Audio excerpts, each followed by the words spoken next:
Hola, ¿qué tal, estimados amigos y amigas? Bienvenidos a este su espacio, Sorbos del Elixir de la Razón. Vamos a cerrar el ciclo de familias numéricas, presentando hoy los números perfectos. Y nada mejor que iniciarlo con un pensamiento de Shakuntala Devi, que es una calculista y escritora de la India del siglo pasado. Una mujer que hizo cálculos extraordinarios con una rapidez única. Y refiriendo a los números, ella decía, los números tienen vida, no son solo símbolos en el papel. Casualmente vamos a hablar de perfección y en el campo de nuestra vida, según Salvador Dalí, decía, no temas a la perfección porque nunca la alcanzarás. Es decir, de alguna forma nos indica que la perfección es casi que imposible lograrla en nuestro medio. Sin embargo, el pensamiento matemático es campo donde lo inadmisible no tiene cabida, espacio donde los números, entes abstractos, tienen vida y tienen perfección, según lo vamos a mostrar a continuación. Casualmente, admitir que los números tienen vida fue lo que permitió al joven genio inglés Daniel Tammet, que hoy posiblemente cuenta con un poco más de 40 años, en un periodo de 5 horas, enunciar sin equivocación alguna la secuencia de los primeros 22.512 decimales del número pi.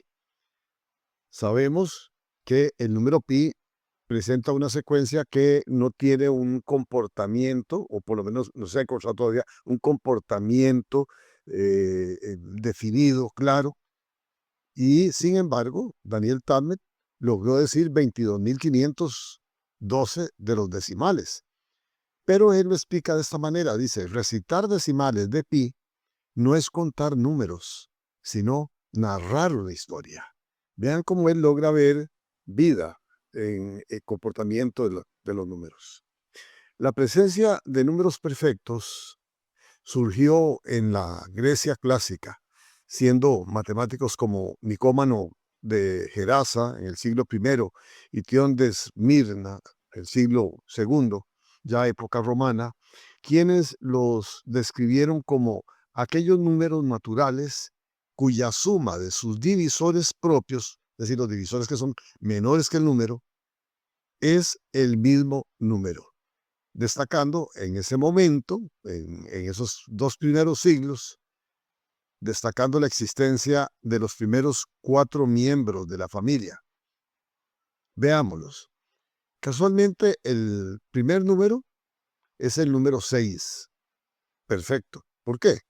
Porque el 6, los divisores propios son 1, 2, 3, y la suma de los divisores propios da 6.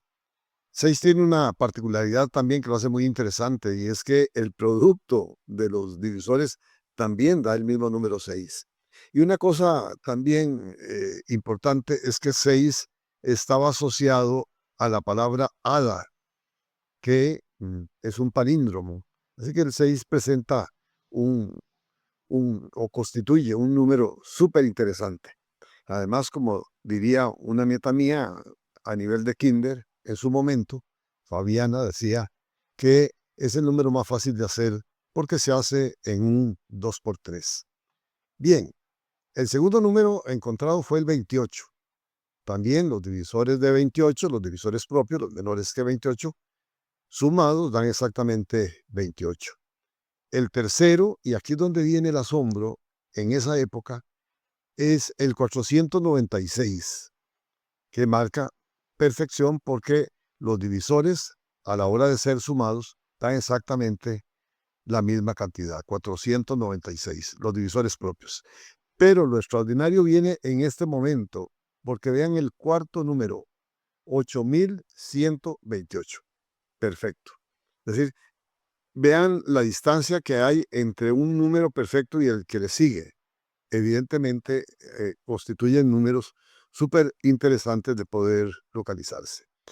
Y la situación se sigue aquí poniendo cada vez más interesante, porque en un códice latino de 1456, aparece el quinto número perfecto.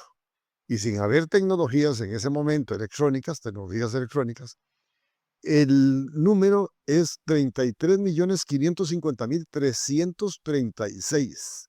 Vean qué impresionante. Pero no acaba ahí la situación, sino que en el año 1603, Pietro Cataldi, de Bolonia, Italia, descubrió dos perfectos más, que son 8.589.869.056 y 137.438.691.328. Impresionante en época donde no habían tecnologías electrónicas. Luego, el matemático suizo Leonhard Euler, ya en el año 1703 al 83, aseguró que todos los números perfectos son pares, pero esto no se ha podido demostrar aún. Y derivó otros números más, empleando para ello los números primos de Mersenne, que aquí analizamos en uno de nuestros programas, casualmente. En la actualidad se conocen 52 números perfectos. Las cantidades son sencillamente voluminosas. Pues bien, establecida la familia de los números perfectos y por la ley de tricotomía, surgen consecuentemente dos núcleos familiares más asociados a la familia de los perfectos, que son los números abundantes. Los números abundantes son números naturales cuya suma de los divisores propios es mayor que el número. Caso, por ejemplo, del 12. Si tomamos los divisores propios del 12, 1, 2, 3, 4 y 6, y los sumamos, el resultado es 16. Por lo tanto, 16 es mayor que 12, por lo tanto, el 12 es un número abundante. Y evidentemente, que la otra familia serían los números que son números naturales, cuya suma de divisores propios es menor que el número.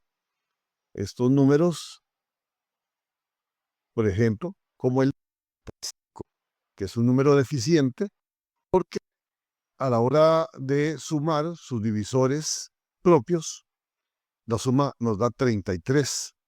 Y por tanto, 33 es menor que 45, 45 es 16. Vean ustedes entonces tres familias.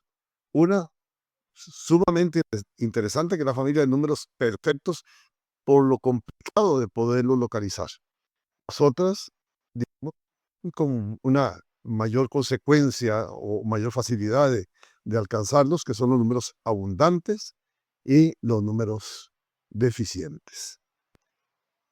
Casualmente, refiriendo siempre a estas dos familias últimas, una cosa importante es que la mayoría de los números abundantes son pares, siendo el primer número abundante impar el 945. En cambio, los números deficientes no guardan un comportamiento particular, aunque por lógica puede deducirse que todo número primo es deficiente, porque los números primos son divisibles por el mismo y la unidad. Por lo tanto, el único divisor propio que tienen es el 1. Todos los primos, más algunos que no son primos, los hay pares también. Por ejemplo, tenemos al 8, al 9, al 10, al 14, al 15, qué sé yo, que están dentro de la lista de la familia de los números deficientes. Cerramos con un pensamiento que me parece interesante de Richard Cahulan, que es un matemático alemán del siglo anterior, que dice así: la matemática, como una expresión de la mente humana, refleja la voluntad activa, la razón contemplativa y el deseo estética. Vean ustedes entonces que logramos encontrar perfección en el campo de las matemáticas. Bueno, esto es todo por el día de hoy. Por el momento, les invito a que me escriban a mi correo mario2707@gmail.com y que visiten mi canal en YouTube, Matemalandia, donde van a encontrar materiales de este corte que les estoy mostrando hoy. Muchísimas gracias.